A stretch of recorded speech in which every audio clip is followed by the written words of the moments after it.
पिता रामचंद्राभ्यां नमः। श्रीमद् वाल्मीकि रामायण अयोध्या कांड 67वां सर्ग। मार्कंडे आदि मुनियों तथा मंत्रियों का राजा के बिना होने वाली देश की दुर्व्यवस्था का वर्णन करके वशिष्ठ जी से किसी को राजा बनाने के लिए अनुरोध। अयोध्या में लोगों की वह रात रोते कलपते ही बीती। उसमें आनंद का नाम भी नहीं था। आंसुओं से सब लोगों के कंठ भरे हुए थे। दुख के कारण वह रात सबको बड़ी लंबी प्रतीत हुई थी। जब रात बीत गई और सूर्योदय हुआ तब राज्य का प्रबंध करने वाले ब्राह्मण लोग एकत्र हो दरबार में आए। मार्कंडे, मौद्गल्य, वामदेव, कश्यप, कात्यायन, गौतम और महायशस्वी जावाली ये सभी ब्राह्मण श्रेष्ठ राजपुरोहित वशिष्ठ जी के सामने बैठकर मंत्रियों के साथ अपनी अलग अलग राय देने लगे। वे बोले, पुत्र शोक से इन महाराज के स्वर्गवासी होने के कारण यह रात बड़े दुख से बीती है, जो हमारे लिए 100 वर्षों के समान प्रतीत हुई थी। महाराज दशरथ स्वर्ग सिधारे श्री रामचंद्र जी वन में रहने लगे और तेजस्वी लक्ष्मण भी श्री राम के साथ ही चले गए।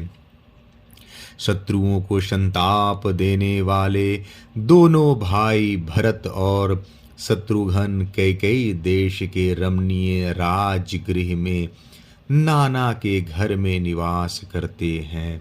इक्ष्वाकु वंशी राजकुमारों में से किसी को आज ही वहां का राजा बनाया जाए, क्योंकि राजा के बिना हमारे इस राज्य का नाश हो जाएगा। जहाँ कोई राजा नहीं होता, ऐसे जनपद में बिंदुन मालाओं से अलंकृत महान गर्जन करने वाला मेघ पृथ्वी पर दिव्य जल की वर्षा नहीं करता है। जिन जनपद में कोई राजा नहीं, वहाँ के खेतों में मुट्ठी के मुट्ठी बीज नहीं बिखेरे जाते। राजा से रहित देश में पुत्र, पिता और स्त्री पति के वश में नहीं रहती। राजहीन देश में धन अपना नहीं होता। बिना राजा के राज्य में पत्नी भी अपनी नहीं रह पाती है। राज रहित देश में यह महान भय बना रहता है। जब वहाँ पति पत्नी आदि का सत्य संबंध नहीं रह सकता, तब फिर दूसरा कोई सत्य कैसे रह सकता है। बिना राजा के राज्य में मनुष्य कोई पंचायत भवन नहीं बनवाते, रमणीय उद्यान का भी निर्माण नहीं करवाते तथा हर्ष और उत्साह के साथ पुण्यगृह, धर्मशाला, मंदिर आदि भी नहीं बनवाते हैं। जहाँ कोई राजा नहीं, उन जनपद में स्वभावता यज्ञ करने वाले, द्विज और कठोर व्रत का पालन करने वाले जितेंद्रिय ब्राह्मण उन बड़े बड़े यज्ञों का अनुष्ठान नहीं करते, जिनमें सभी ऋत्विज और सभी यजमान होते हैं। राजा रहित जनपद में कदाचित महायज्ञों का आरंभ हो भी तो उनमें धन संपन्न ब्राह्मण भी ऋत्विजों को पर्याप्त दक्षिणा नहीं देते। उन्हें भय रहता है कि लोग हमें धनी समझकर लूट न लें। राजक देश में राष्ट्र को उन्नतिशील बनाने वाले उत्सव, जिसमें नट और नर्तक हर्ष में भरकर अपनी कला का प्रदर्शन करते हैं, बढ़ने नहीं पाते हैं तथा दूसरे दूसरे राष्ट्र हितकारी संग भी नहीं पनपने पाते हैं। बिना राजा के राज्य में वादी और प्रतिवादी के विवाद का संतोषजनक निपटारा नहीं हो पाता अथवा व्यापारियों को लाभ नहीं होता। कथा सुनने की इच्छा वाले लोग कथावाचक पौराणिकों की कथाओं से प्रसन्न नहीं होते। राज्य रहित जनपद में सोने के आभूषणों से विभूषित हुई कुमारियां एक साथ मिलकर संध्या के समय उद्यानों में क्रीड़ा करने के लिए नहीं जाती हैं। बिना राजा के राज्य में धनी लोग सुरक्षित नहीं रह पाते तथा कृषि और गोरक्षा से जीवन निर्वाह करने वाले वैश्य भी दरवाजा खोलकर नहीं सो पाते हैं। राजा से रहित जनपद में कामी मनुष्य नारियों के साथ शीघ्रगामी वाहनों द्वारा वन विहार के लिए नहीं निकलते हैं। जहाँ कोई राजा नहीं होता उन जनपद में 60 वर्ष के दंतार हाथी घंटे बांधकर सड़कों पर नहीं घूमते हैं। बिना राजा के राज्य में धनुर्विद्या के अभ्यास काल में निरंतर लक्ष्य की ओर बाण चलाने वाले वीरों की प्रत्यंचा तथा करतल का शब्द नहीं सुनाई देता है। राजा से रहित जनपद में दूर जाकर व्यापार करने वाले वणिक बेचने की बहुत सी वस्तुएं साथ लेकर कुशल पूर्वक मार्ग तय नहीं कर सकते। जब कोई राजा नहीं होता उन जनपद में जहाँ संध्या हो वहीं डेरा डाल देना वाला, अपने अंतःकरण द्वारा परमात्मा का ध्यान करने वाला और अकेला ही विचरने वाला जितेंद्रिय मुनि नहीं घूमता फिरता है, क्योंकि उसे कोई भोजन देने वाला नहीं होता। अराजक देश में लोगों को अप्राप्त वस्तु की प्राप्ति और प्राप्त वस्तु की रक्षा नहीं हो पाती। राजा के न रहने पर सेना भी युद्ध में शत्रुओं का सामना नहीं करती।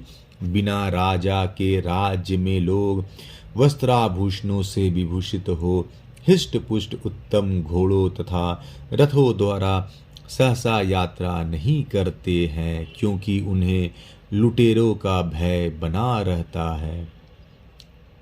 राजा से रहित राज्य में शास्त्रों के विशिष्ट विद्वान मनुष्य वनों तथा उपवनों में शास्त्रों की व्याख्या करते हुए नहीं ठहर पाते हैं। जहाँ अराजकता फैल जाती है उस जनपद में मन को वश में रखने वाले लोग देवताओं की पूजा के लिए फूल मिठाई और दक्षिणा की व्यवस्था नहीं करते हैं। जिन जनपद में कोई राजा नहीं होता वहाँ चंदन और अगरुआ का लेप लगाए हुए राजकुमार वसंत ऋतु के खिले हुए वृक्षों की भांति शोभा नहीं पाते हैं।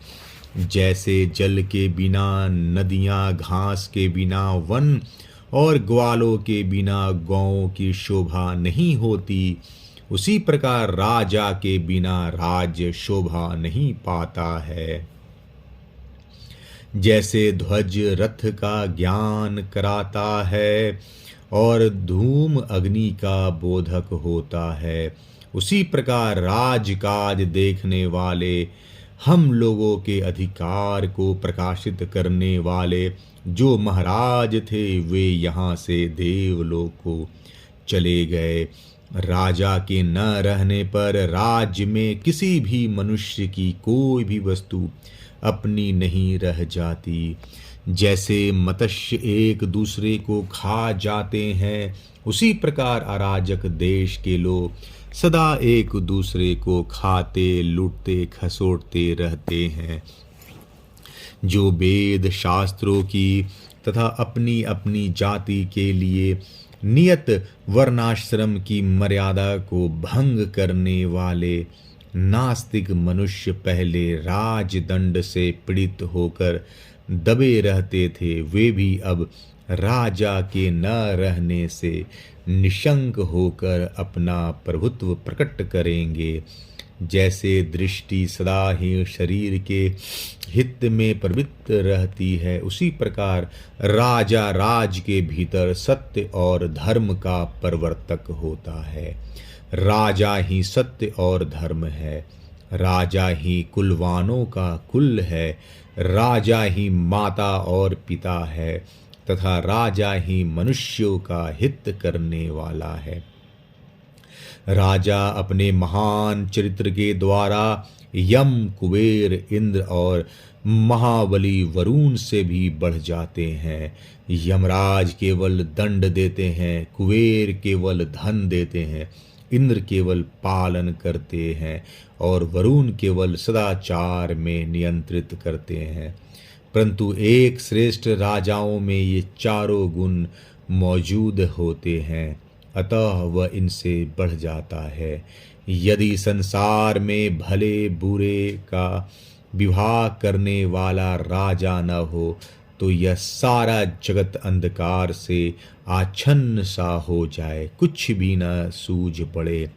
वशिष्ठ जी, जैसे उमड़ता हुआ समुद्र अपनी तट भूमि तक पहुंचकर उससे आगे नहीं बढ़ता, उसी प्रकार हम सब लोग महाराज के जीवन काल में भी केवल आपकी ही बात का उल्लंघन नहीं करते थे। अतः विप्रवर, इस समय हमारे व्यवहार को देखकर तथा राजा के अभाव में जंगल बने हुए इस देश पर दृष्टिपात करके आप ही किसी इक्ष्वाकु वंशी राजकुमार को अथवा दूसरे किसी योग्य पुरुष को राजा के पद पर अभिषिक्त कीजिए। अयोध्या कांड 67वां सर्ग समाप्त। जय श्री राम।